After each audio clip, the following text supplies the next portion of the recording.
Health Texas and Halftime Pizza proudly present Real Boxing with legendary fight trainer Ronnie Shields. Guys, happy Tuesday and welcome to War Week Radio. Guys, I tell you what, it's always my pleasure to be able to share the air with this legend of the sport, the incomparable Coach Ronnie Shields. Ronnie, how are you doing, sir? Woo, woo, woo. Great. Oh, I tell you what, it's always an honor to be able to chop it up with you, sir. And we've got a lot to catch up on. And I tell you what, it brings me great joy to be able to share the air as well with the hardest working journalist in boxing, the young billionaire. How you doing, sir? Oh man, I can't wait to see hear Coach Ronnie start. I don't want to talk about me. Forget that. Let's talk to the legend because there's been some stuff that we heard over the weekend, and I'm sure Coach Ronnie has a lot to say. Oh boy. Yes, and I tell you what, we're going to cover all of that on Fact or Fiction. But guys, congratulations are in order because in the main event last Thursday at the Fantasy Springs Casino in Indio, California, Ronnie was chief second to one of the brightest young stars in boxing, Mr. Floyd Schofield Jr., and he was victorious with a brilliant performance and a first-round knockout. Congratulations, sir. And what's it like training this brilliant, bright star of boxing? Well, first of all, I want to say thank you to everybody. But, yeah, man, this kid, Floyd is, he is a pleasure to work with. This kid is, he's something special. And, the kid, he trains hard for a young kid, just turned 20 years old. He trains very hard. He got the mentality of a world champion, and that's what you want to see as a trainer. You want to see that in a fighter. And man, this kid, leading up to the fight, he told me he was going to knock this guy out in the first round. And wow, normally I would tell a guy, you better just, but I said, look, as long as we do the right thing, that's great. We just got to keep working hard. And it wasn't that he was underestimating the guy. He just, he told me, he said, man, I'm young and I'm strong and I just feel good. And he said, man, and I just don't see anything that this guy is going to present to me that's going to be a problem. And I said, well, I just worked on what we need to do. And, and the same hook that he knocked him out with was the same hook that we've been working on over and over and over in the gym. Oh, you love to see it. Absolutely, man.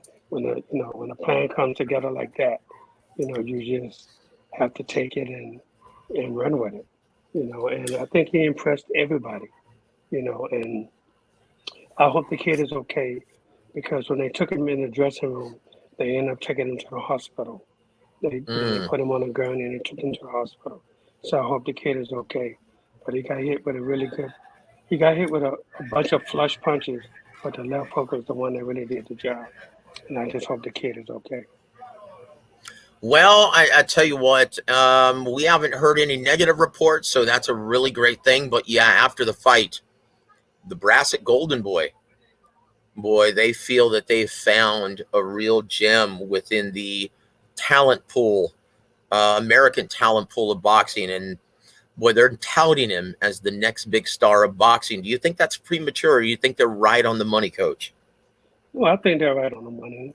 The thing about it, though, is, everybody's excited, which is a good thing, So, all we just ready for now is to see what's next. Absolutely, Coach. And Coach, How was that experience for Kid Austin? Because he told me that leading up to that fight, he said, his previous fight, he felt like he was a little bit rushed in there, but he told me that he was going to do better and sit down on the shots more and pick his shots better. And did you see that from him? I know we only got to see it for one round, but did you see him being a little bit more mature in there and a little bit more comfortable? Well, absolutely. But our plan right from the beginning was to jump on this guy. Just, Okay. so because we saw this guy fight Lamont Roach, who's a really good fighter in his own right. And, he won a few rounds with Lamont Roach. So, and with Floyd's style, fast hands, quick footwork, good defense, we know we could take a chance and jump on top of this guy. And, and with the hand speed, not get hit with shots. And so that's what we did. And, as soon as the bell rang, he wasted no time. He just ran across the ring. And, and our plan was to pin him on the ropes. And then we know he has nowhere to go once we pinned him on the ropes. So we knew that, with the head and body shots that, we felt we can get him out of there early. And that's exactly what Floyd did. Coach, and he seems to be brimming with confidence. Even though he's a very good, humble young man, he seems to be brimming with confidence. And with the capable matchmaking of Roberto Diaz and Eric Gomez, we've all seen their track record in cultivating marquee commodities and doing it the right way. Do you feel that this is the right team around Floyd Schofield Jr. at this time? Absolutely. The kid feel comfortable. It really doesn't matter everybody else on the team. It all matters about the fighter. How does he feel? How does he feel that these guys are going to treat him good, treat him right? And, in the first fight with Golden Boy, this is the second fight with Golden Boy, but the first fight with Golden Boy, he hadn't met Oscar yet. He met Bernard Hopkins. Oscar wasn't there on the first fight. So Oscar made it a priority to come to this fight and to come in the dressing room to speak with Floyd. And, and Floyd was excited. He really was when Oscar came in. He was really excited that Oscar came to see him fight. And, that just made him even more confident that, that he see a legend like an Oscar De La Hoya and a Bernard Hopkins have so much confidence in him. And, that was his 12th fight. So he just feel that, man, that these guys are going to really look after me. They're going to take care of me. They're going to put me in the right spots. And that's what it takes to make it to the top. Anybody can fight, but you got to be in the right spots. And he feel that they know the right spots to put him in. They know, how to move him. And he feels confident. And look, this kid is, I'm really happy for this kid because I know this kid, really soon is going to be a world champion. Now, Coach, I didn't want to change the subject about Kid Austin, but is that when you say put him in the right positions and because you said the right spot. So when you say put him in the right positions and you say anybody can fight, Coach, how many fighters have you seen?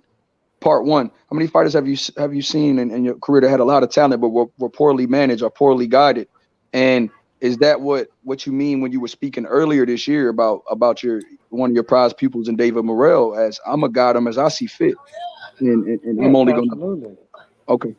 Absolutely. And look, these guys been in the business a long time.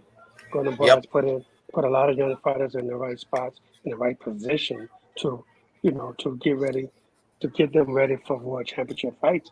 And boom, there they are. They're world champions. But it's been, one thing you can't do in this business is be bullheaded and not know who to put a kid in with. When that time comes for him to fight the best fighter in the world, then he's ready for that spot. You got to put him in that position. But there's so many good fighters out there that this kid can learn from. He can learn from a lot of these different fighters with experience. And once you get him there and you put him there, then he handles it. Then he's ready for the next one, and then the next one, and then then the prize. The prize is the world title. And there it is. I tell you what, congratulations to you, Coach, and for the entire team with the leadership and the influence of the Golden Boy Brass, as well as all the TV dates that they have, as well as the great matchmaking, and also the great management of Mike Miller and the great tutelage of the legendary Ronnie Shields. Sky's the limit for this kid, and we couldn't be any happier for you, Coach. God bless you, brother. Absolutely. And I'm gutted for your boy David Stevens, Coach. I'm gutted for my main man, David Stevens. Oh, yeah. He was supposed to make an appearance on Showbox, and after about 5 or 6 opponents falling off the card, you had to scratch him from the card. How difficult is it to keep a fighter's morale up when, well, he's a badass with heavy hands, and it's difficult to find opposition, sir? Yeah, I mean, look, it was tough for him. Because the kid was working hard, man. And then when the first opponent fell out, they said, "Oh, don't worry about it. We got plenty of guys." Okay.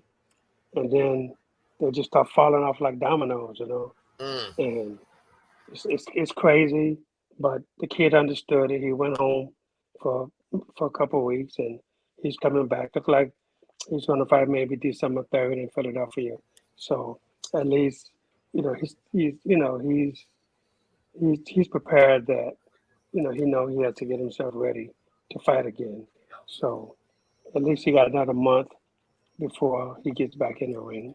And he's happy that at least, something else has popped up. But he was really, really disappointed because Showbox is something, man, that every young fighter needs to be on.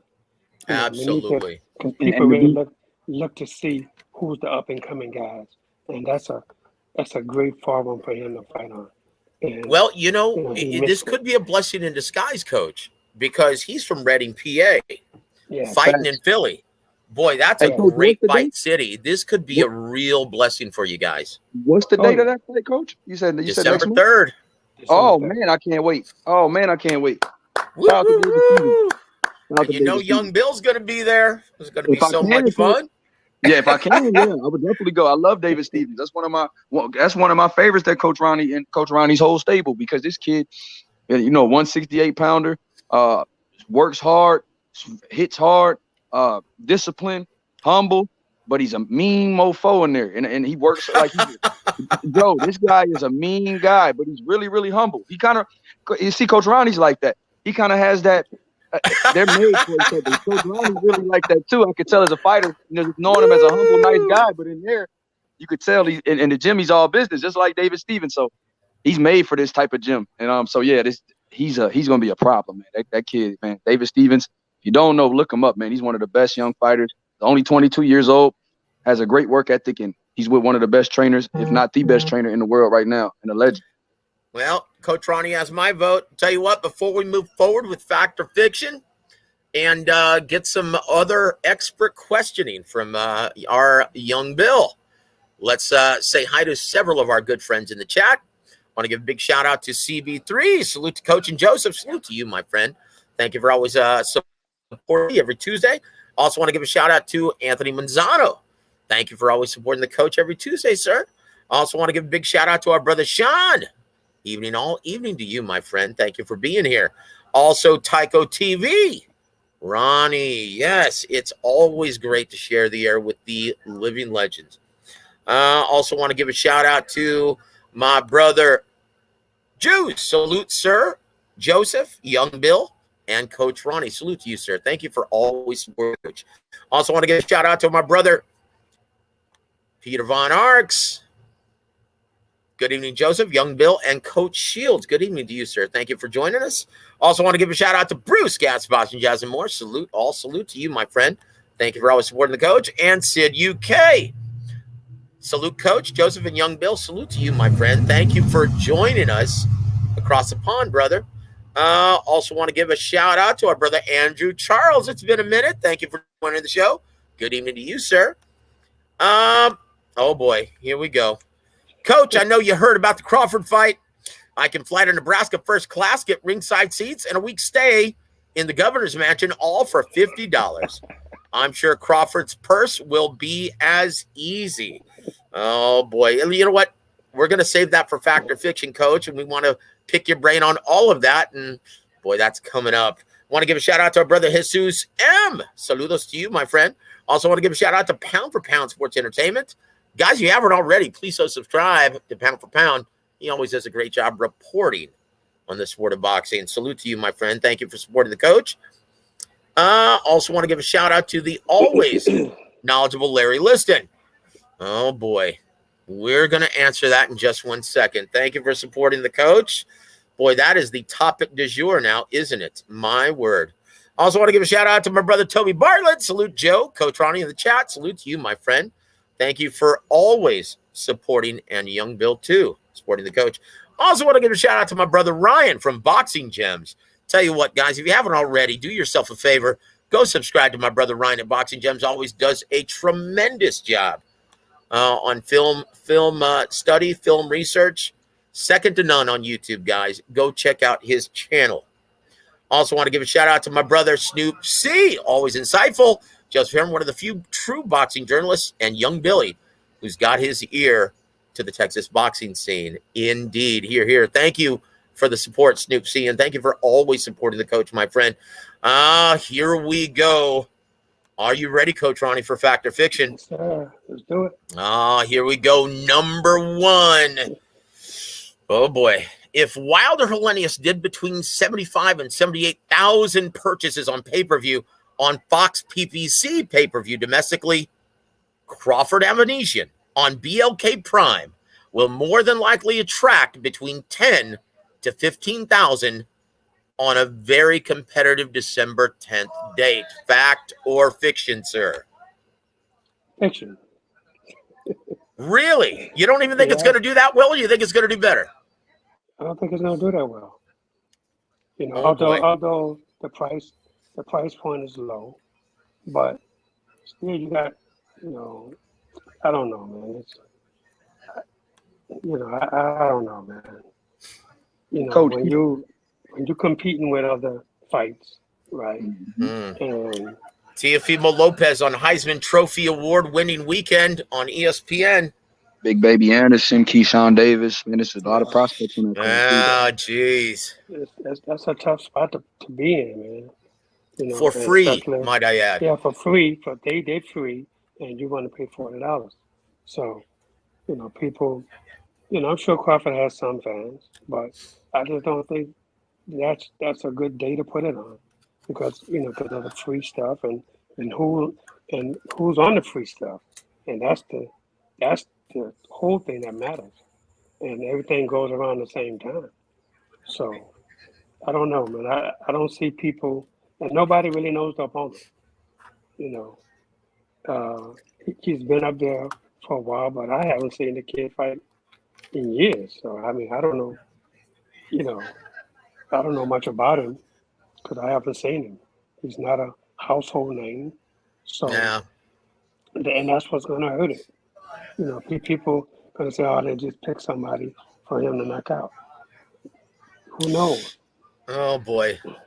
Yeah, you know, Coach, and we shed some light on this. And Coach James Gogi, boy, you know how candid he is whenever he comes on the show. Boy, he's going to give it to you whether you like it or not.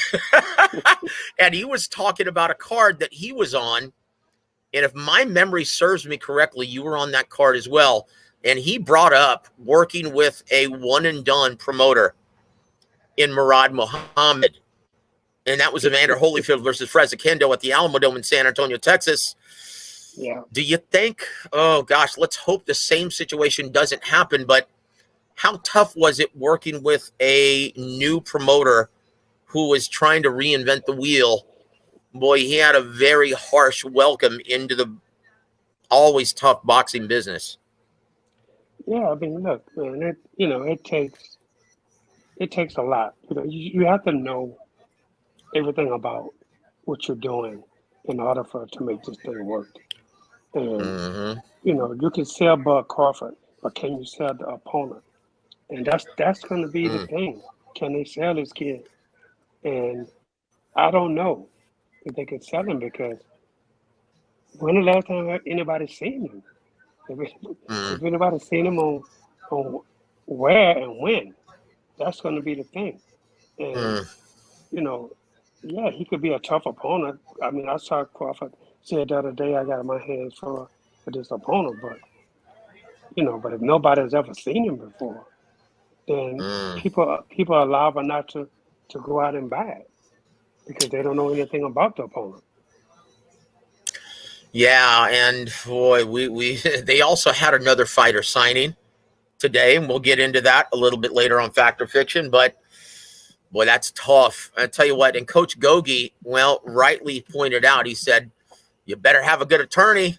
You better make sure that money's guaranteed in escrow, or you might have another Murad Muhammad situation on your hands.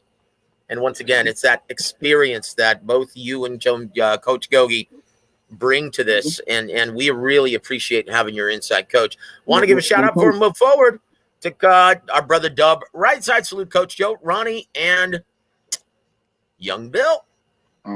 Guys, if you haven't already subscribed to our brother Dub right side, please go do that at this time. He's a great guy, very knowledgeable, and a great avid fan of boxing. Also want to give a shout out to my brother Cosmic. Brother. Take a shot, butt nuggets. Way ahead of you, my friend. Also want to give a shout out to my brother, Modern King Boxing. Maybe Jamal Charlo can't take notes. I don't know what you're talking about there, brother. But we'll be sure. Hold on. He says belt getting rusty over at PBC. We'll ask the coach for an update of Jamal Charlo. Would you like to actually disclose a Jamal Charlo update at this time, sir? Well, it's nothing to disclose right now. He's about to go through a divorce, and boy, so that's about it right now. Shout out to so that takes precedence over everything. We are our well wishes, and boy, divorce is never a good thing. So our prayers and our thoughts go out to the entire Charlo family. Boy, it's not fun. It's no fun to be. I'm sorry, as you were, Young Bill. And yeah, BLK Prime just signed your boy Broner today, Coach. So, you know, we're going to talk about that in just a bit on Fact or Fiction. They had a press conference today, Coach Ronnie. I was like, ooh. Oh, you know what? We'll get his thoughts later on in Fact or Fiction. That's coming up, my friend. I assure you, Young Bill. So number 2, are you ready, Coach Ronnie? Yes, sir. Here it is, Fact or Fiction. Bob Arum is correct when he states Spence versus Crawford would have been made if Bud had a promoter representing him. End quote. Fact or Fiction? Oh, man, that's a tricky one because that could be a little bit of both. Because if he was with Top Rank or a notable promoter, yes, I think it could have been worked out. But, you know, it's hard when you an independent guy, and you know, sometimes you try to prove that you know what you're doing, and you try to overcommit to wanting too many things on your side that it just doesn't work out. Where a promoter who've done this, millions and millions of times, can go in and get exactly what you want and what you need and be fair about it, and then everybody wins. But when you independent and you're working with these networks, sometimes you can ask for too much, and it doesn't bode well with them. So, and today, I can't say what it was that knocked the fight off. I don't know. But just like everybody else, everybody's looking at Crawford. So I don't know if it's Crawford's fault or if it's Spence's side. We don't know, because I haven't heard anything. But all I know is when you try to sign these big fights, man, everybody got a certain amount of things they think they should get. And sometimes it's not always that. You have to give a little, to get a little. And and it could be difficult, man. But I know this thing could have been worked out. It should have been worked out. And tell you the truth, now I'm not confident that this fight ever happens. Coach, you know damn well this fight's not going to happen ever at all. This is deader than dead, Coach. I mean, because think about this. Terrence Crawford, if it is true, which I highly doubt that he's going to receive an 8-figure payday for this bout, right? So if he is being offered $10 million to fight David Avanesyan, once again, David Avanesyan's a very good fighter, and he's he's a legitimate contender at 147 pounds, but he couldn't sell out my living room on a Saturday night, brother. So if he's getting $10 million, he feels vindicated in his mind now that he deserves the $22 million that he initially requested from Stephen Espinosa at Showtime to fight Errol Spence Jr., arguably the best fighter at 147 pounds, a guy with 3 titles. How difficult is it going to be to, continue with negotiations after this, especially when his pay-per-view tanks, if it even comes off? Yeah, that's going to be tough to sell, man. You can't, that's going to be a hard sell. Arum was already complaining that he was losing money on Crawford. So what makes them think that he's gonna make this kind of money? I mean, that's, and you have to understand, the television is putting this money up. So they're not going to give him $10 million and say, here's $10 million, we're going to incur the losses. No, that's not going to happen. That's not going to happen. Trust me, it's going to be, he may have a set guarantee of maybe $1 million or $2 million, and then they may give him the high end on the upside as far as the profits. If they are any profits, he may get the high end that can give him another $8 million. But I just don't see this happening as far as him guaranteeing him $10 million. If they did, somebody better go back to business school. Coach, let me ask you this. Now, it's been told to me that Team Crawford actually knew of this deal earlier this year. Okay? Right. Were they, in your mind, now this is just a theory, and I spoke with someone that you're very familiar with, a very dear friend of yours and a mutual acquaintance. Now, he told me, he said, you know what, it sounds to me like he was sandbagging the entire time and using the Showtime negotiation as leverage to get that big 8-figure payday from an upstart company like BLK Prime. What do you think of that? Do you think what do you think of that possibility, sir? Well, I haven't heard anything about that, so I can't comment on something that I know absolutely nothing about. But if that was the case, then those people, maybe they're in the wrong business. Oh boy. Oh, geez. You know what, Coach?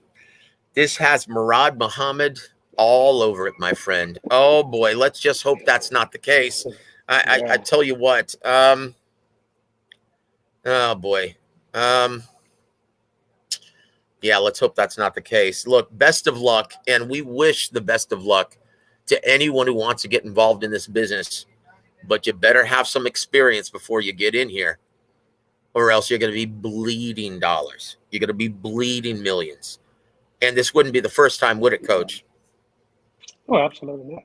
People have done this time and time and again. But everybody think they know what they're doing. Everybody think they know they can get it right. Look, you can't argue Terrence Crawford is one of the best fighters in the world. But all you have to do is go look at his pay-per-view numbers or go ask Bob Arum. He'll tell you the truth. Yeah, you know what? Numbers don't lie, brother. Numbers don't lie. I'll tell you what, we're going to move on, and something tells me it's going to come up again very, very, very quickly. And that leads us into number 3, my brother. Are you ready, Coach? Here it comes. Yes, Fact or sir. fiction number 3. Adrien Broner will not see one penny nor one fight from his lucrative 8-figure 3-fight deal with BLK Prime. Fact or fiction? Well, I'm gonna say that's a. I'm gonna say that's fiction. Really? Oh, boy. Oh yeah, absolutely. I'm gonna say that's fiction. Look, man. You know, much as I like AB, and I do like him as a person, you know, he's all over the place, man. You know, you can't use people and then think that, hey, everything is going to be all right. You know, then I'm just run over to these other people and do this. And you know, Showtime had showed a lot of confidence in Adrien Broner, as you know, and you know, and he's put these people through hell. And what makes these people think that, okay, he's not going to do that to us, you know, like he did to Showtime? You know, what makes them think that this is a different Adrien Broner? It's the same guy, you know? And again, you know, I can't see these people guaranteeing, because Adrien Broner is not a draw with anything anyway. So, you know, when he first came up, man, this kid, he was the nicest guy in the world. And then you seen the change after he won the world title and they started making money. You know, then all of a sudden the change came in. And, you know, but, you know, maybe they know something that we don't know. Well, look, when you look at his press conference earlier today, they didn't want to move forward with the press conference until they got at least 1,000 likes. Okay? On a channel's page that will remain unnamed, right? But they were holding exclusively the press conference. They didn't want to move forward until they had at least 1,000 likes, right? What does that tell you, Coach? This isn't Showtime. This isn't Fox. This isn't even DAZN, damn it. This definitely isn't ESPN. What? Oh, my gosh. And once again, so they've now signed a shop fighter who's delusional and still thinks he's a marquee star, right? And then they have one of the best pound-for-pound fighters in boxing who doesn't want to promote a damn thing and who has an inflated sense of worth, and he's not a big ticket seller. Who are they going to sign next? Demetrius Andrade? Could be. Could be. My boy Whiteside said, Joe, he just wrote that in the chat. It could be. Oh, jeez. Well, Dub Rightside has the beat. Let me tell you, first, before we move forward, Coach, and get your thoughts more on this, let's give you time to think about this, right? Want to give a shout out to my brother G Funky. Always knowledgeable. Guys, if you haven't already, please go subscribe to his channel. G Funky's a great guy. Very knowledgeable. Thank you for always supporting the coach, sir. And Toby Bartlett says, hold on. Toby Bartlett, my brother, says this. Sorry, my computer's a little slow for some strange reason. Was that really a press conference, Coach? Was that really a press conference? I didn't know anything about it. And there you have it. Day today, so that's why. There you have it. Yep.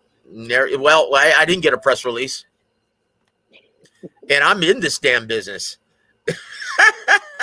Want to give a shout out to the T Word. Joseph found you on Boxing Gem Stream. Thank you so much, sir, for supporting the coach and migrating from Ryan's brilliant channel. Also want to give a shout out to my brother, Pounds Boxeo. Salute Joseph, Young Bill, and Coach Ronnie. Salute to you, my friend, and thank you once again for always supporting Coach Ronnie every Tuesday, sir. Also want to give a shout out to my brother, Modern King Boxing. Peace to the boxing heads. Peace to you, my friend. Here it is. Dub Rightside, our brother says, where's BLK Prime getting all this money they dropping? Well, from what I understand, and I know several people now who are getting involved with trying to put together a quality prelim card, right? With their budget, he says they're from Silicon Valley, and they're prepared to lose money before they make it. Well, tell you what. Let's just hope you're still in business after this bear with ticks, right? Like this is a bear, guys. Oh boy. Oh boy. Also want to give a shout out to my brother Michael James. They never will get this started after 1,000 likes. Oh geez. Oh boy. And then there you have it. But I tell you what, Coach, AB in the press conference, he compared himself to Death Row Records. Oh wow. Saying that he's gonna be the Tupac. Terrence Crawford is the Snoop Dogg. Snoop Dogg. Yep. And that BLK Prime from Silicon Valley is the Suge Knight. Right? Oh wow. If memory serves me correctly, this really didn't end well for Tupac. Do you think it ends well for Adrien Broner? Well, that's to be seen. We're going to find out, man. Look, I mean, Oh, anybody boy. that's in boxing, man, I hope them all the best. Yep. Tell you what, though, look at the Zone, guys, in comparison, right? They're another streaming service, but with billions behind them, right? Look, and they signed the biggest star of North America, Canelo Alvarez, as well as making an exclusive deal with Golden Boy Promotions and their entire roster of talent, and they still lost billions. Yeah. Best of luck to you, BLK Prime. Best of luck, guys. Oh, boy. Also want to give a shout-out to our brother, Puro South Central. How you doing, brother? Very good of you to support the coach every Tuesday. Also want to give a shout-out to my brother, Tyrese Bowie. I'm trying to get on the BLK Prime undercard for 6 figures. Well, they seem to be on a signing spree, so best of luck to you, my friend. Oh, geez. Our brother Sid UK, always insightful, says, from a Silicon Valley company with no address or employees on LinkedIn, it's a circus show. Best chance they have is a GoFundMe for the purse, but even that would barely raise $86. Oh, boy. Wow. Okay, so here's a question from our brother Jesus Sam. He says, Coach, is Showtime, in fact, going out of boxing business? Not that I know of. I haven't heard anything. Look, And as far as we Fox, all know who that knows there's what going to Fox be is gonna do?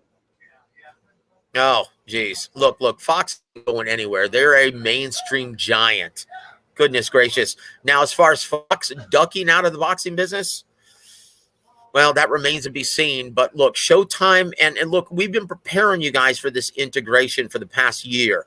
We've been talking about Paramount Plus getting involved with boxing for the past year. It was inevitable. It was imminent. Okay? Now, what the question is how this is going to happen, and if they're going to keep Chris de Blasio and Steven Espinosa, we won't know until next year. But from what I've been told, it looks like there's a very good possibility of keeping the Showtime Championship Boxing brand on Paramount Plus. So it looks like, guys, from what I've been told, it's going to be Showtime Championship Boxing on Paramount Plus. Have you heard the same thing, Coach Ronnie? I haven't heard anything, man. I haven't spoken to anybody about anything. Because, guys, Showtime, just like HBO, has been synonymous with the sport of boxing. They'd be a fool not to do that. From what I've been told, that's what it's going to be. Whether or not they keep good guys like Steven Espinosa and Chris de Blasio on board, that remains to be seen. But let's move forward with Fact or Fiction. Number 4, Coach, Fact or Fiction. Errol Spence Jr. will elect to abandon his titles after this and move up to the junior middleweight division, making room for a showdown between Eimantis Stanionis and Jaron Ennis on December 17th, Showtime Championship Boxing. Fact or fiction? How do you like that, Coach? Fiction. Oh! Why is that fiction, Coach? Look, I don't see Errol just giving up the welterweight title right now just because he can't unify and be the undisputed. I just don't see that right now. You know, look, and plus with Jamel, his stablemate, as the champion at 154, he's not going to fight Jamel anytime. So I think he would stay and fight maybe one or two more fights at welterweight, then move up because, you know, I think who knows how long Jamel can hold 154 pounds before he has to move up to 160. So, you know, I think it's going to be it has to be a lot of planning going into this, you know, and I just don't, and I know Errol, if he moves up in weight, he's definitely going to fight for the title. And as long as Jamel Charlo has the titles, you know, and they stablemate, that's not going to happen. And they're not going to fight each other regardless. And I just think that maybe in a year's time, you know, Errol definitely will move up because he has to. And I think Jamel will move up again because he has to. And I don't see these guys, both of them, holding the belts for no more than 6 to 8 months. Coach, and this was the backup plan all along. This is why PBC, they were planning on being in the co-main event, Eimantis Stanionis versus Gabriel Maestre, as a backup, as they always do. Have a backup for the main event in case one guy gets hurt in training or one guy falls off the card, just like did with Yordenis Ugas. So from what I'm hearing, we're more than likely going to get, because of Richard Schaefer still has a great relationship with Al Heyman, as well as Steven Espinoza, that's what we're going to get, Spence versus Stanionis. That is WBA mandatory, isn't it? Well, yeah, he's been the mandatory for a while now before he won the regular WBA title. So, yep. And he's took step aside money twice already, you know, and was on the undercard also. So, you know, it's his time, and I think that fight has to happen. And there it is. Before we move forward, and young Bill, I'm going to hand the reins over to you as soon as I give a big shout out to some of our dear friends in the chat, because I know you have a lot of questions about this topic for Coach Ronnie and a lot of, opinions on this topic. And you being the capable the reporter, want to give your opportunity to pick the brain of the living legend. But before, I want to give a shout out to my brother Izzy B.W.A.W. Says, sorry for being late to the party, but respect to all and congratulations to Coach Shields on his work with Kid Austin. There it is. Thank you for always supporting the coach, Izzy. You're all class, my friend. Sid UK says, Crawford messed up, in my opinion, lost ESPN with Bob, and now a potential ally in Steven Espinoza.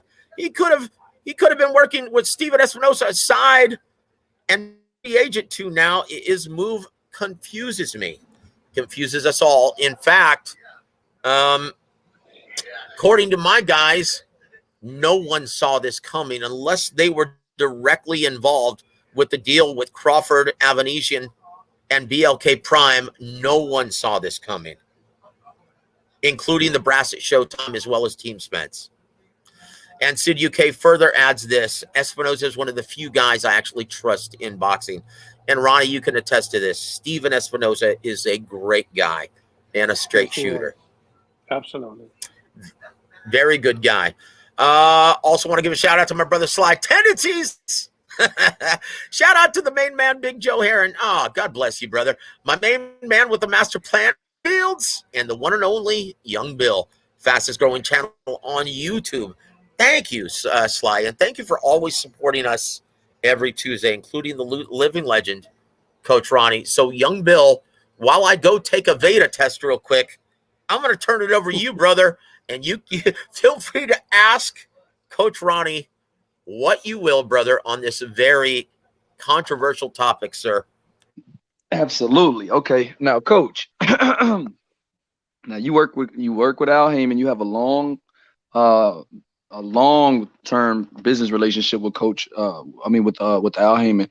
I just wanted to know, because a lot of people are slandering Al Heyman and saying that he didn't want this fight for Errol Spence. And just due to your experience, Coach, do you think Al Heyman, personally knowing the guy, do you think that he would be standing in the way from something that his fighter is asking him for? Absolutely not. You know, Al wants to make the best fights in the sport of boxing if he can make those fights. You know, that's his job, is to do that. You know, and you know, working with Showtimes especially, you know, they want the best fights, and you know, and I know they're willing to pay for it. So, but you know, I can't, you know, just with the money that's out there, that I know that everybody's been asking for, you know, a network is not going to give you something that they didn't feel they can get back if they put up so much money to make a fight happen. And look, they've made hell of a fights, you know, happen in this sport. And so, and they know what they're doing. You know, they know the market. They know what, you know, what they could, you know, nobody wants to get in something to lose money. Why would you want to get in this thing if you're going to lose money to get in it? You know, they know what they're doing. They have sponsors. They have other means to make money to make such fights happen. But they can't make the fighters get in there if they don't want to get in there. You know, and it's not on them. It's you know, you can't say, "Oh, Showtime did this or Showtime did that." No, you know, it's up to the fighters to get in the ring. You know, you can offer so much money to each fighter, but then, you know, fighters have to understand in this business, this is what this is, a business. You know, this company is going out on a limb to say, okay, if they will pay him $22 million and pay Spence whatever, $20 million, whatever it is, I don't know what the numbers were, but I just say that they're going to pay both of them $22 million. That's $44 million they have to come up with. And that's just at the beginning of the money, because then, you know, you have so much more to put into this, you know. And look how many people that work for Showtime that have to be on this. You know, you only see, you know, 5 or 6 people, but it's hundreds and hundreds of people, and trucks they have to move, and satellites they gotta pay for. Hold on. You know, come on, man. It costs a lot of money to put on this show and to move that satellite, you know, in place. You know, that costs money right there just to do that. And no guarantee how many people was going to buy this fight. So they're risking a hell of a lot of money. And, you know, and if they feel you're asking for too much money, and I don't even know if it's money that didn't make the deal happen. I don't know. But whatever it was that didn't make this fight happen, you know, look, I think the fans are going to be the ones that's the losers in this. So, and people don't forget. People do not forget when something like this happens, somebody has to take the blame for this. And right now they're throwing it all at Crawford. And that can hurt him in his next pay-per-view outing. Hey, Coach, can you explain the business side? Because let's just. Oh, go ahead. I just wanted Coach to touch on. Look. No, and we're gonna put this baby to rest, because there's a terrible rumor floating around YouTube from guys. Right? Can you guys still hear me? Joe, you fell out. Okay, I'm sorry. Can you hear me now? Yeah. Go ahead, young Bill. Can you hear me now? Okay, very good. Yeah. I apologize, guys. I'm actually conducting the show tonight on my patio because it's such a beautiful night in San Antonio, Texas, and I'm loving this weather. It's so beautiful, and so I'm taking advantage of it. So my apologies, guys, if I have go in and out on occasion. But look, let's put this baby to rest. There have been rumors from channels who have never worked a day in their lives in this business They've never even been to a gym, never worked with a promoter, never worked with a fighter, who have been running with this terrible rumor that PBC has run out of money and they're going out of business. First of all, guys, let's just get this straight. As Coach Ronnie just eloquently stated, okay, the networks with the licensing fee, okay, they're the ones who guarantee the purses for the main events. And guess what? They're only entitled to 10% of the pay-per-view revenue. Fact. Okay? Let's get that straight. Second of all, the site fees. Okay? The big casino site fees pay for everything else. The undercard, the promotion, the accommodations, everything else. Okay? So, Ronnie, what major promoter these days spends their own money putting on these shows?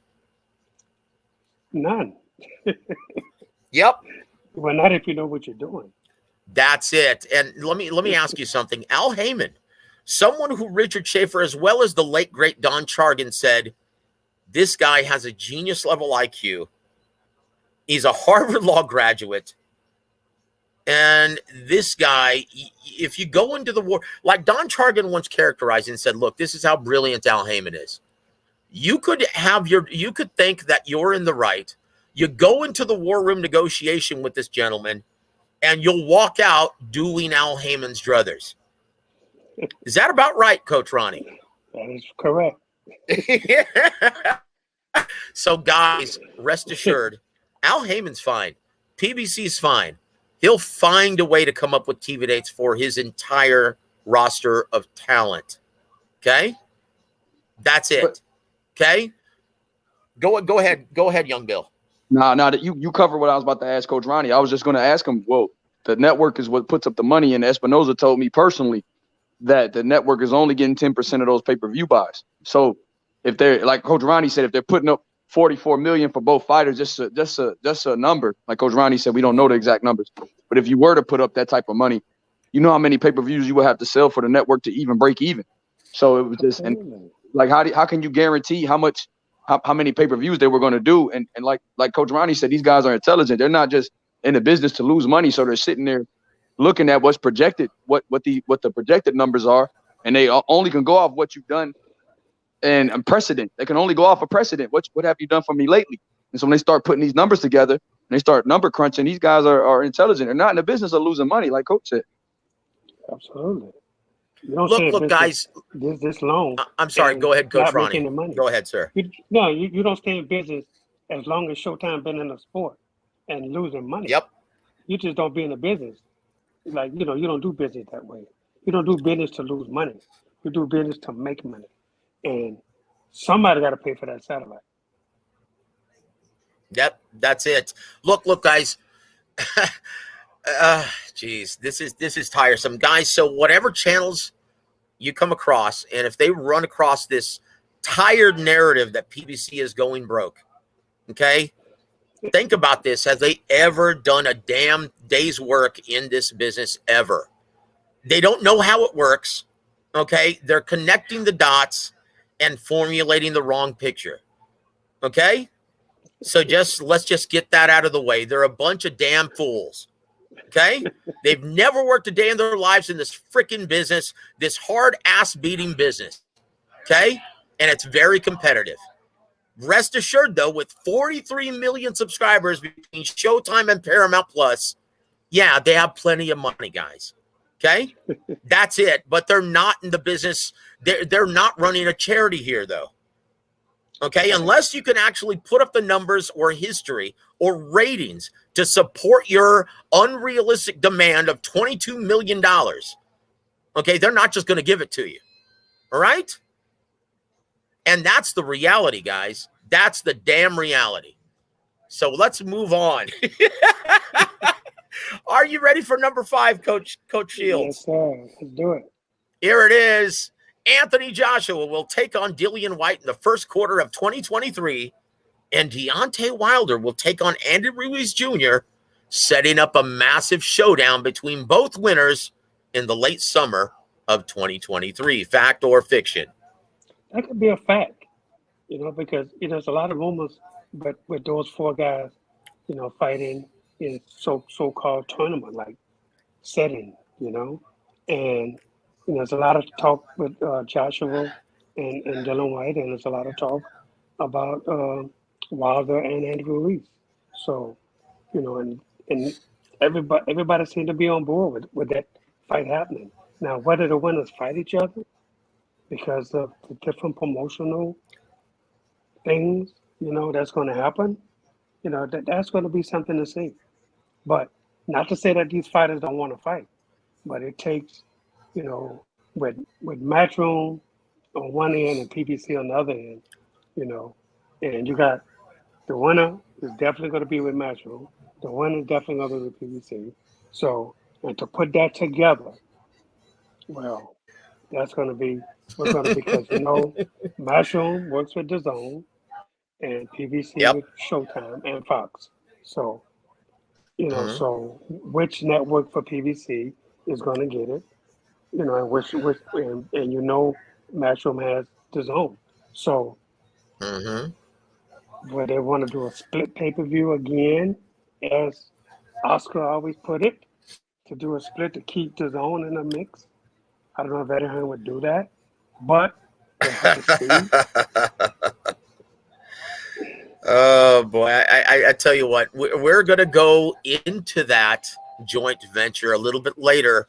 Guys, rest assured, we're going to talk about on Fact or Fiction, Gervonta Davis versus Ryan Garcia. That's coming up, guys. So stay tuned for that. And look, if you guys, and there's the official mascot of War Week Radio with Ronnie Shields. Yeah, how's your precious? At my door, so. Well, I tell you what, we're about halfway through, Coach. We'll try to mow through this, okay? I tell you what, but guys, that's coming up, okay? That's coming up. But we want to take a little break from all of the Fact or Fiction and all of the PBC talk and that sort of thing right now. And this is a special question from our brother Sly Tendencies. Thank you for joining us, sir. Yep, and he's excited about that as well. He says, can Ronnie talk a little bit about David Morrell Jr.'s next fight on November 5th? I heard David Benavidez saying that he's been asking for David Morrell Jr. That's cap. Ronnie, shed some light on this, please, sir. Yeah, well, David is fighting next week. And, it's a tough fight against this guy from Kazakhstan. And, we're looking forward to this fight. But Benavidez calls out everybody. So David is just another name to him. Osbody! Coach, and once again, you never hear Canelo nor Anthony Joshua nor Tyson Fury really calling out anyone. Those are the big earners in the sport at this time. Why would a fighter be actually calling out everyone under the sun? You want to get paid. Guys, it's just all clout. It's all clout chasing, guys. Come on. That's the name of the game. Look, if you're a ticket seller, you don't have to call out anyone. Okay, they call you out, and that's it. Want to give a shout out to our brother RR1000. Peace, brother Jay, and Chatbox. Peace to you, brother, and thank you for always supporting the coach every Tuesday night. Thank you so much, sir. Also want to give a shout out to our brother Wolf Trey. Thank you for supporting the coach, sir. Sid UK, brother, he says, hilarious, Joseph. You mean to listen to people in the actual business and ignore YouTubers who hold up press conferences for likes and will even dance for a super chat? What a ludicrous proposition. Guys, once again, we take great pride in understanding the business of boxing, right? And we have experts and guys who have been in this business for 5 decades in this sport, like our brother, Coach Ronnie Shields, as well as our brother, James Gogi. Okay? So once again, consider the source. Our brother Sly says Ronnie is 100% right. David is constantly keeping everyone's name in his mouth, and that's by design, sir. Once again, Coach Ronnie knows. I'm going to start making some War Week Radio T-shirts, and they're going to be available very soon saying Coach Ronnie knows. Guys. So here it is, number 6, Coach. Fact or Fiction, the winner of Dimitri Bivol versus Gilberto Zurdo Ramirez will not face Arthur Beterbiev ever, ever, ever, ever. Did I leave out enough, or did I include enough evers, sir? Fact or fiction? That's fact. They don't want. Oh boy. You know, speaking of which, though, Coach, who do you favor in this matchup? Because I will say this: Gilberto Zuro Ramirez is looking awfully strong in camp in preparation for this very difficult assignment, and I, for one, am really looking forward to this matchup in where's Abu Dhabi? Yes. So, who do you like in this matchup, look, Coach? He's looking good. He's looking good in camp, but I still think Bivol, man, he's such a good boxer, and I just think that, you know, coming off the big win over Canelo, you know, I got to go with Bivol. I think that confidence carries over, you know, and I could be wrong, of course, but you know, I think Bivol, to me, is going to be favored in this fight, and I think he wins it. You know, I don't see a knockout in this fight, though. I think that this fight goes to distance. I think it's going to be a really competitive fight. But I think with the confidence that Bivol has going into this fight, I think it's going to carry over.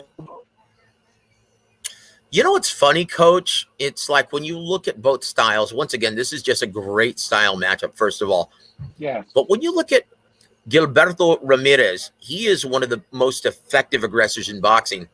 Volume punching, great chin, tough as nails, undefeated. And then you look at Dimitri Bivol, one of the most proficient in controlling range with his jab and his feet. Yeah. This is a can't miss matchup, isn't it?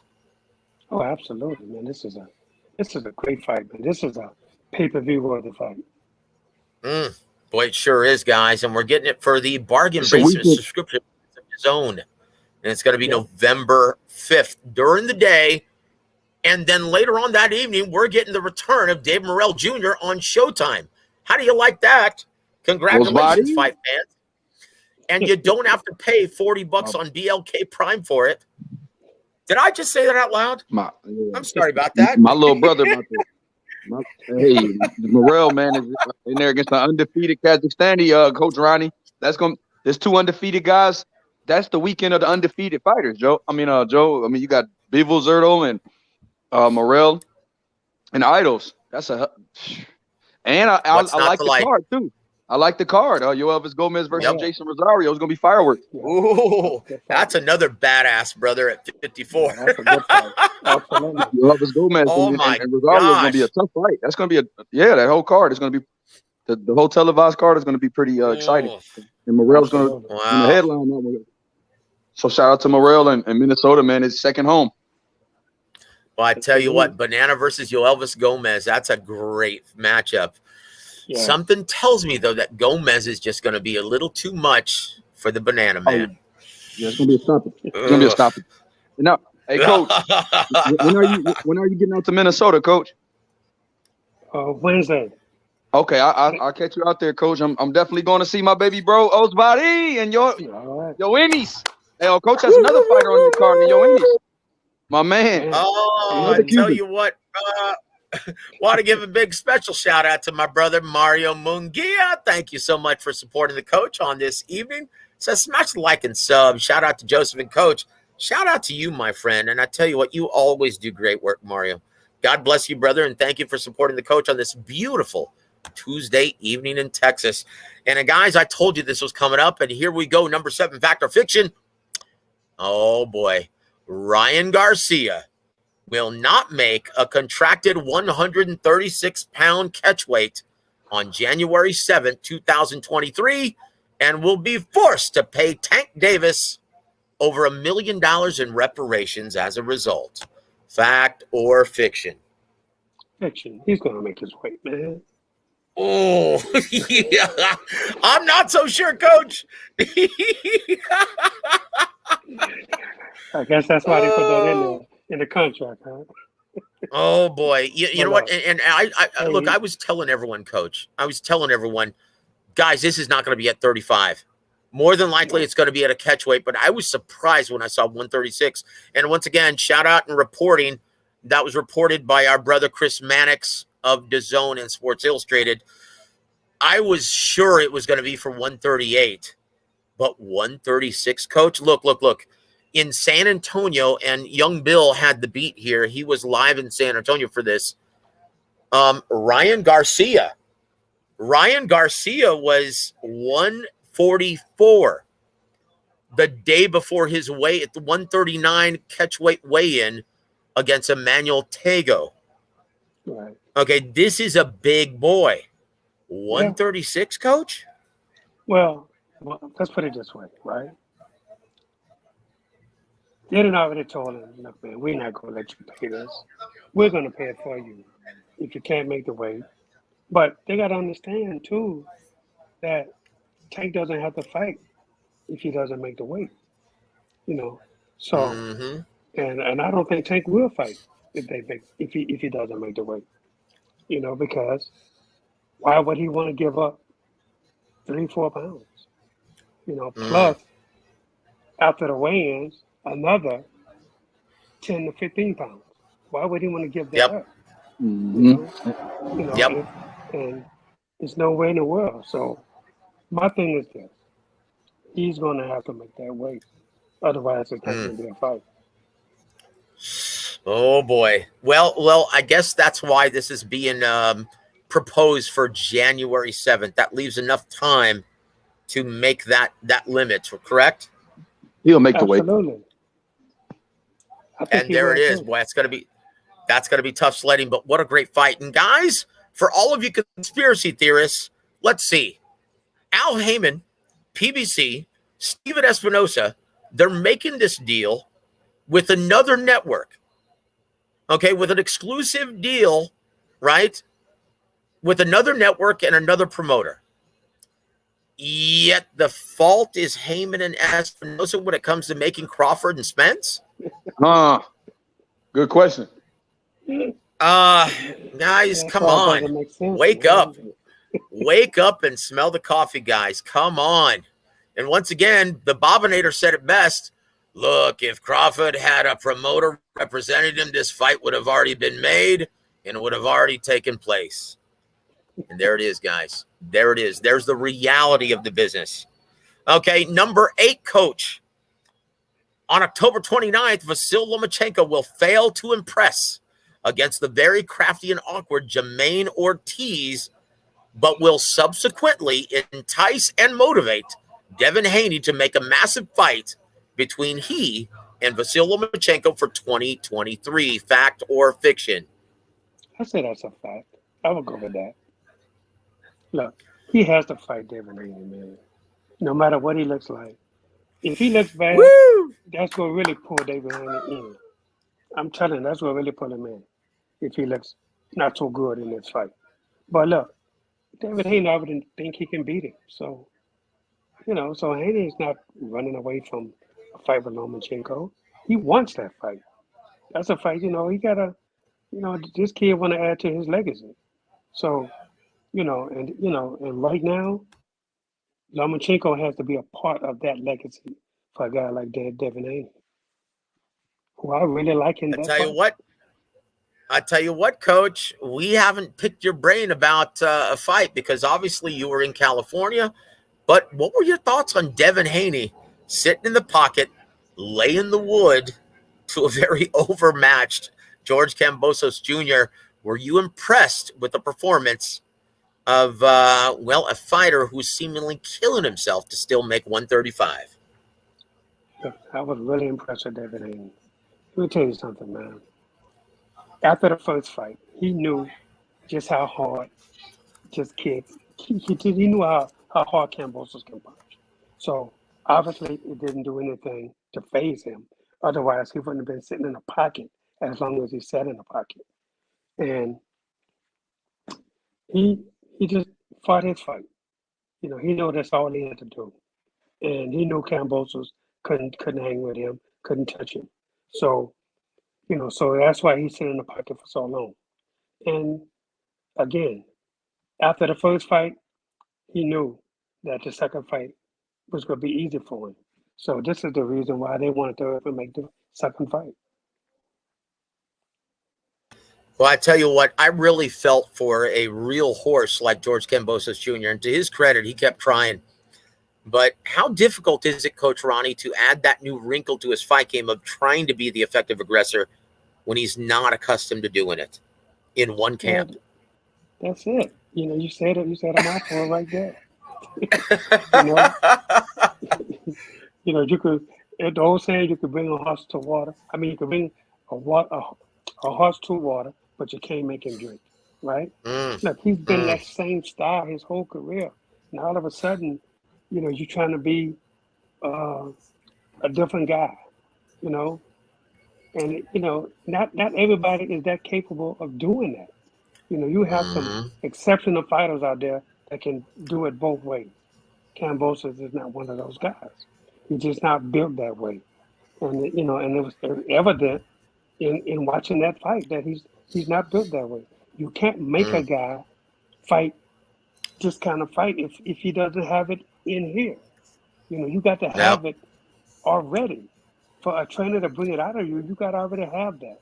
And obviously he did not have it. Tell you what, Coach, Kambosos, excuse me, Kambosos, next time you try collapsing the pocket, use the damn high guard, brother. Work behind the damn high guard. What's the matter with you, son? He never once tried to apply intelligent pressure behind the high guard. That's like 101, Coach. Yeah, but again, man, but that's not your style. And if you don't know how to adapt to another style, then you just got to stay away from it. You'd did better just trying to make Andy come forward and counter him. But he's a fighter that he wanted to prove to his people that this is, that he was a world champion, and because of, that this is the kind of fighter he is. No, you ain't that kind of fighter, and it showed. Devin Haney was just, he was just a superior fighter over him. He got his number. He's got his number. Can't spell it out any more clearly than that. Very good, Coach. I tell you what, though, Kambosos, brother, pay your trainer, pay your manager. Damn it! Come on, it's not their fault that you got your ass whooped. Come on, man. That's all I'm going to say about that. I don't want to touch on that. We've already gone to so many negative things on this show, but I will say this: pay your damn trainer and manager, brother. Okay. It's about character at this point. Ching Gao, dude. Dude. And Coach Ronnie, talk about that for a second, though. Talk about how bad it is to stiff your trainer, a guy that has sacrificed time away from his family just to help train you, and then you stiff him? Well, I can talk about, I know that subject well because that happened to me. Oh, jeez. It's a tale as old as boxing itself, sir. Look, if look, man, if you call yourself a team, right? You work every day. You got a contract, like not, and I'm not talking about a written contract. You just have a agreement with your fighter or with the manager. You have an agreement with somebody in order for you to train that fighter. And whether they know this or not is that, as long as you have an agreement, that's like having a contract. That's like a signed, sealed, and delivered. As long as they see you in that corner giving instructions or whatever, then that sealed the deal right there. So if this guy wants to sue, if you want to sue, then you got every right in the world to do that. If these guys are not paying you the way this, what your agreement was supposed to be. And I've seen it. I had that with a guy, man. They tried to get me to sign the contract, and I would not do it. I said no. Well, actually, I did sign a contract with him, but still, they lied about what the purse was. And when I found out later what the purse was, I had to sue them. And I took them to court, and I won. Still never got paid because they didn't show up. But after that, I refused to sign. an agreement on paper. Now it's, we could do an oral agreement. And once I'm in that corner, once I'm seeing it in that corner, that's all I need. I don't need nothing else. Yeah, it's a shame. You know what? Have some class, George. Okay? Pay your damn trainer. Pay your damn manager. They put you in this position. Okay? Absolutely. Pay your damn team. Damn it, show some class. That's all I'm going to say about that. But that had to be addressed, Coach. And I will say this. We'll save this for the tail end of the show. But want to give a shout out to our brother Champ Ross. What's up, Joe and Coach Shields? Thank you for supporting the coach every Tuesday, sir. Also, Haplotype. Thank you, brother, for joining Coach Ronnie Shields. Says Joe Ronnie. Thank you, sir, for always supporting Coach Shields. Number 9. We're at the tail end of this now, Coach. Tyson Fury and Alexander Usyk will lock horns in March of 2023 in Saudi Arabia for all the marbles at heavyweight. Fact or fiction? That could be a fact. Oh, But yeah. the only reason I'm pulling, I wasn't confident in that answer, was that, Usyk is, he's trying to do the right thing and help his country. And, he's doing things that, that helps them, of course. He's raising money. And so, he really wants to make sure that his country is okay right now first. But, that could be a fact that these guys fight in May. That could be a strong possibility because he wants to be the undisputed heavyweight champion of the world, so does Tyson Fury. And so, but Fury has an obligation first, and then everything goes well which should, because he's beat the guy twice already. So, while you fight a guy 3 times, I don't know, in the heavyweight division, unless you was Muhammad Ali and Joe Frazier. But while he fight this guy 3 times, I have no clue why that is happening again. Yeah, I tell you what, let's hope that it materializes, guys. And I've got very good news. I spoke to my brother Javen, and he's going to be on the show next week. And he's going to be the chief second for Tyson Fury once again on December 3rd. Awesome. So, guys, yep, that's good news. That's good news. Also want to give a shout out to my brother HLD. Thank you for joining us, sir. Always knowledgeable. Also want to give a shout out to my brother Pounds. Boxeo Kid Austin is indeed the future.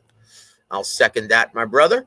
I tell you what, thank you for always supporting the coach. Number 10, Coach. We're at the end of the line for Fact or Fiction. Jojo Diaz will pull off the mild upset this Saturday night in San Diego and outpoint the hard-punching William Zepeda. Fact or fiction? I'm going to say fiction. Jojo Diaz was a good fighter. He's a good fighter, but Zepeda is a strong puncher. And Jojo been around a while. He has a lot of experience. But, when you got that punching power, man, you have to really be on your game. So, but I'm not, it's not going to be upset for me. I think Zepeda will win. Yeah, Coach. The biggest problem, and Jojo Diaz is very skilled, former Olympian, but he couldn't punch himself out of a wet paper bag at 35, sir. And that's the problem. Oh, that's a problem because William Zepeda, if he doesn't respect your power, best of luck to you. Absolutely. I tell you what, though, Coach, when you're talking about matchups at 35, how do you like being proposed at this time? Rolly Romero versus Isak Pitbull Cruz at 35. Man, I love that, man. When I read that, I was like, oh, yes. I heard. Is that going to happen, Joe? Is that going to happen? I don't know. I heard Coach Bullet asking for it. He told me he wanted that fight for him. Yeah. Look, guys. He wants it. Look, guys, there's a reason why this is being floated out into the media at this time. There's a very serious and very realistic prospect of that happening. Sign it up. Sign it up, Steven. Come on, baby. Woo! That's a great That's like fight. peanut butter and jelly right there, Coach. And that has to be a 12-round fight. It has to be for some interim, for some, I don't care, eliminator, whatever you want to call it. It has to be for something. Oh, I tell you what. And, poppycock that there aren't great matches to be made on Showtime Sports. Chingao, let's do it, man. Sign it up. That is a great fight. Can you Yes, it imagine is. that matchup, Coach? Who wins in your Wow. mind? Ooh, I don't know, man. That's right now, to me, that's a 50-50 fight. I think Rolly Woo! is the stronger puncher, but he can do it all. And he has a Yep. good chin. So, Yep. I think for Rolly to win, he has to knock him out. But Isak don't have to knock him out. Isak can win. But man, the fireworks in that fight. Oh, yeah. I tell you what, that hard noggin and underrated skill set of Isak Cruz and just the vaunting power of Rolly Romero. Ooh, Yes, sir. sign it up. Can you imagine the build up to that fight? Oh, that's what you need, man. With Rolly's big mouth? Yes. Oh, sign it up. Sign it up. He can sell that fight. Rolly can sell it. I tell you what, guys, in the final 8 minutes of this show, guys, and we're going to have to let Ronnie go. We're already almost 90 minutes in. But today is a very, very somber day for all of us. We remember it's been a decade. It's been a decade since the passing of our very dear friend, one of the greatest, if not the greatest trainer of all time, the incomparable Emanuel Stewart. Coach, and I remember when we did the live on the old East Side Boxing and the old Pugilist Corner, remembering Emanuel Stewart, and you talked about what a good man Emanuel was. Can you actually share your thoughts and experiences on what a great guy, not just a great trainer, but everything he did for his fighters as well as the business of boxing? Yeah, well, I met Emanuel Stewart. I had to be like 15, 16 years old. And I fought Tommy Hearns it was in Shreveport, Louisiana. It was an AAU tournament. And, and it was my coming out party because I hadn't been in with all of the big names that fought in this AAU tournament. And I just so happened to draw Tommy Hearns in I think the second or third fight I had in the tournament. And I beat Tommy. And after that fight, I was walking around in the hotel and I saw Emmanuel. He called me over. He said, "Man, where in the hell did you come from? We've never seen you before. You just pop up here and you come into here and now you're going to win this tournament." And I did. I won the tournament. I got 125 pounds. And he was like, "Man, where'd you come from?" So I told him where I was from. This small town called Port Arthur, Texas. He said, "Man, I never even heard of that. Where's that?" I told him right outside Beaumont. He knew where Beaumont was. So, but then, after that, I kept seeing him a lot, man, and we always spoke to each other. We always had a good time with each other, man. Every time I seen him, and then I fought Tommy Hearns again, and Tommy Hearns beat me in the AAU tournament, and so, but Emmanuel told me, and this was in around the 76 era, around that 75 was when we fought. But then in 76, I moved up in weight, and Tommy stayed down. But for some reason, Tommy turned pro prior to 1976. He didn't go to the Olympic trials, because he turned pro. Yep. So Emmanuel asked me what weight I was going to fight. I said, "I'm 139, man." I said, that's, I can't make 35 and be strong. So, he said, "Well, the only person that's going to stop you, man, is Ray. If anybody, could give you, say Ray is their favorite. So you got to really knock his ass out in order to win, the tournament." I said, "Well, I know what I got to do, So, but I won a couple fights, and then I fought Ray in the quarterfinals, I think we fought, and I lost a decision to Ray. But then after that, I turned professional, and and I ran into Emmanuel all the time. And man, the knowledge on this man, I'm telling you, the second to knowledge none, on this Coach. Man, Second to none, man, unbelievable. And but such a great guy, man. And my last interaction with Emmanuel was when I was training Mike Tyson for the fight with Lennox Lewis In Memphis, Tennessee. in Memphis, Woo! Tennessee. Absolutely. And when I got to Memphis, we stayed at the same hotel. So when I got there, I ran into Emmanuel. And actually, we stayed at separate hotels, but we had something at our hotel, and we ran into each other. And he said, "Hey man, you want to have dinner tonight?" I said, "Yeah, that's cool. Let's go." So he had a car, and they came and picked me up, and we went out to dinner. And everybody in the boxing world was there, And they seen her, "Hey, what are you two guys doing together? Y'all fighting each other? Y'all guys are fighting each other." And man, look, this is not about the fight. This is about us. This is, we are friends. We know each other for a long time. We reminiscing about everything.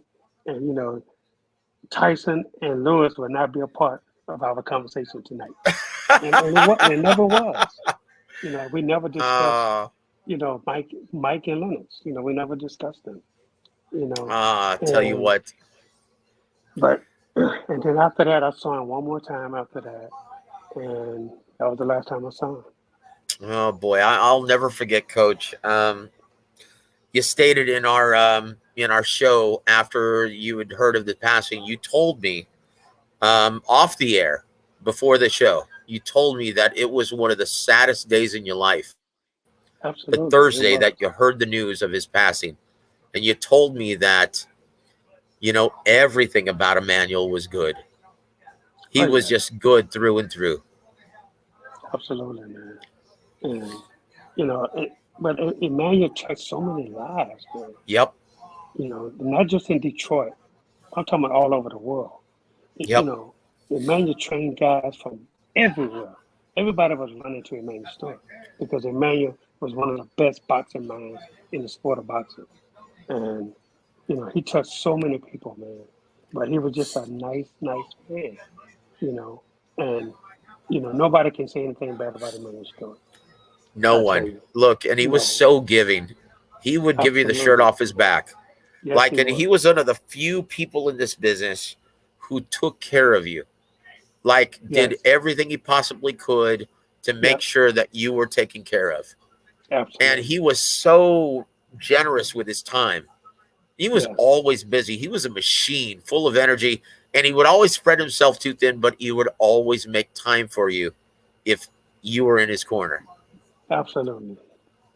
Yeah. Absolutely. How many times, Coach, did you ever strategize and you would call Emmanuel and ask him for his thoughts? And I did that a lot. I did that a lot.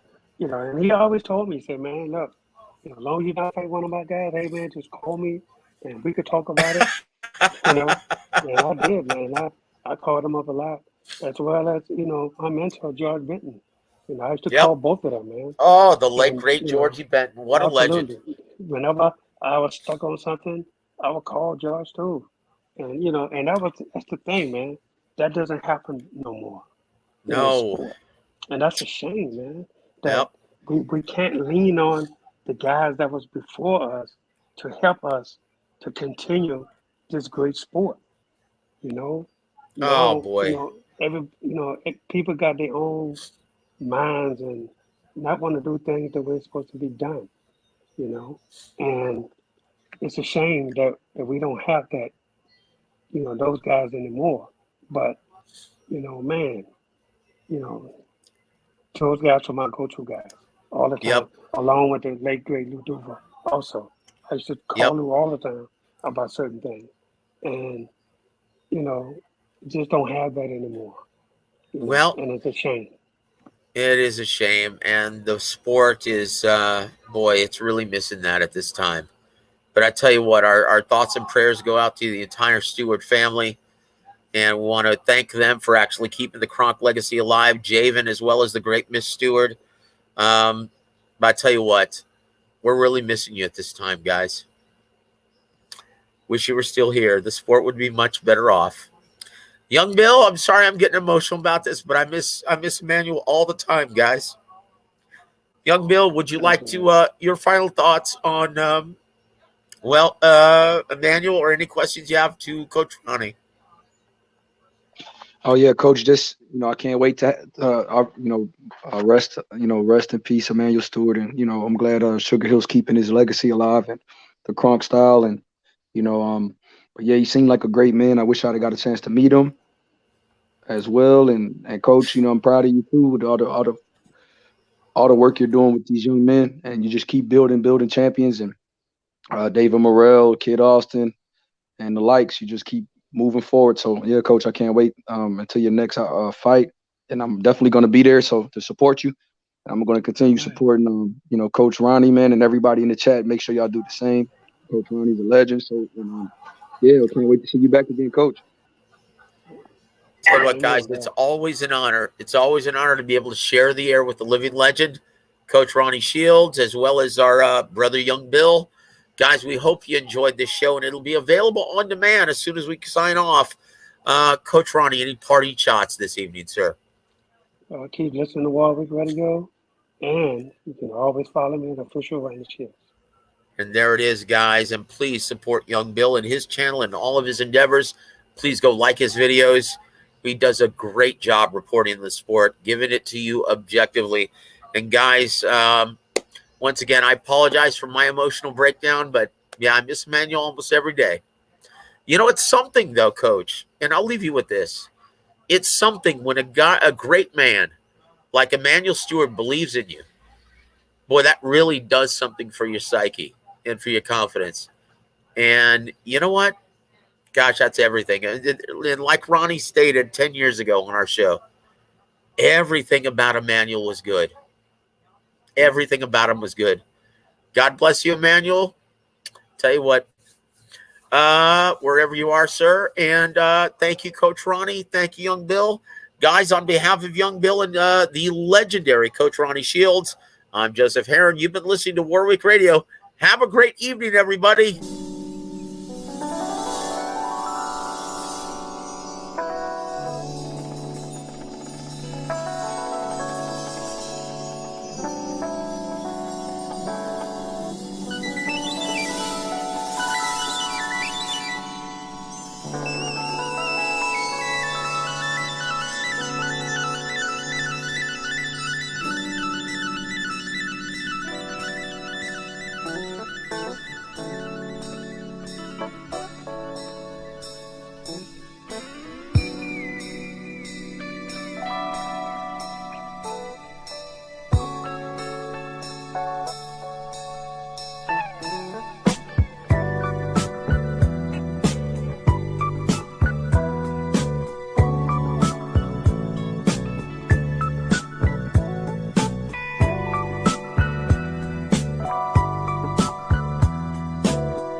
Health Texas and Halftime Pizza proudly present Real Boxing with legendary fight trainer Ronnie Shields.